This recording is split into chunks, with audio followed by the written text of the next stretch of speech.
മുൻ മുഖ്യമന്ത്രി ഇ.കെ. നായനാരുടെ 22ാം ചരമവാർഷികം ആചരിച്ചു. CPIM ചെമ്മന്തിട്ട ബ്രാഞ്ച് കമ്മിറ്റിയുടെ നേതൃത്വത്തിൽ നടന്ന ദിനാചരണത്തിൽ മുൻ branch committee secretary CM Balan പതാക ഉയർത്തി. ചൊവ്വന്നൂർ ലോക്കൽ കമ്മിറ്റി അംഗം A. സജി മാസ്റ്റർ, ബ്രാഞ്ച് മെമ്പർമാരായ CM ശശി, നന്ദനൻ, ഷാജി, ശിവശങ്കരൻ, ഉണ്ണിമാഷ്, മനോജ്, രാജേഷ്, അരവിന്ദാക്ഷൻ, സുനിൽ എന്നിവർ പങ്കെടുത്തു. ചാലിശ്ശേരി ഗവൺമെന്റ് ഹയർ സെക്കൻഡറി സ്കൂളിൽ ലിറ്റിൽ കൈറ്റ്സ് അവധിക്കാല ക്യാമ്പ് സംഘടിപ്പിച്ചു. പ്രധാന അധ്യാപിക P. ചിത്ര ഉദ്ഘാടനം ചെയ്തു. ഡിജിറ്റൽ സാങ്കേതിക രംഗത്ത് കൂടുതൽ അറിവ് നേടാനും സാമൂഹ്യ മാധ്യമങ്ങളിൽ ഉത്തരവാദിത്തോടെയും ആത്മവിശ്വാസത്തോടെയും മുന്നേറാനും വിദ്യാർത്ഥികളെ പ്രാപ്തരാക്കുക എന്നതായിരുന്നു ക്യാമ്പിന്റെ ലക്ഷ്യം.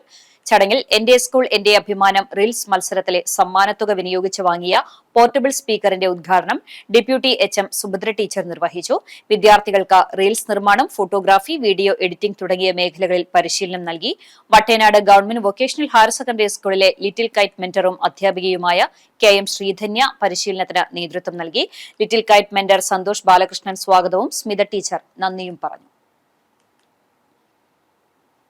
ചരമം കുന്നംകുളം അടുപ്പുട്ടി ഉദയഗിരി റോഡിൽ പാറയ്ക്കൽ വീട്ടിൽ തമ്പി നിര്യാതനായി. 80 വയസ്സായിരുന്നു. സംസ്കാരം ചൊവ്വാഴ്ച ഉച്ചയ്ക്ക് 12 മണിക്ക് Kunnamkulam V. Nagel burial garden സെമിത്തേരിയിൽ നടത്തും. ജോയ്സി ഭാര്യയും സോമി മകളുമാണ്. കടപ്പുറം തൊട്ടാപ്പ് ഫോക്കസ് സ്കൂളിന് പടിഞ്ഞാറ് ഭാഗത്ത് താമസിക്കുന്ന പരേതനായ സേമു മകൻ ബുഖാറയിൽ ഇസ്മായിൽ നിര്യാതനായി. 65 വയസ്സായിരുന്നു. ഖബറടക്കം പിന്നീട് നടത്തും. റംല ഭാര്യയും ഷക്കീല, ഷെഫീന, സജ്ന, ഷാഹിന എന്നിവർ മക്കളുമാണ്. കടപ്പുറം പഞ്ചായത്ത് ഓഫീസിന് പടിഞ്ഞാറ് വശം താമസിക്കുന്ന പരേതനായ ചിന്നിക്കൽ കുഞ്ഞു മുഹമ്മദ് ഭാര്യ ഹസൈനാരാകത്ത് മാമി നിര്യാതയായി. 94 വയസ്സായിരുന്നു. ഖബറടക്കം ചൊവ്വാഴ്ച ഉച്ചതിരിഞ്ഞ് 4 മണിക്ക് അഞ്ചങ്ങാടി ജുമാഅത്ത് പള്ളി ഖബർസ്ഥാനിൽ നടത്തും.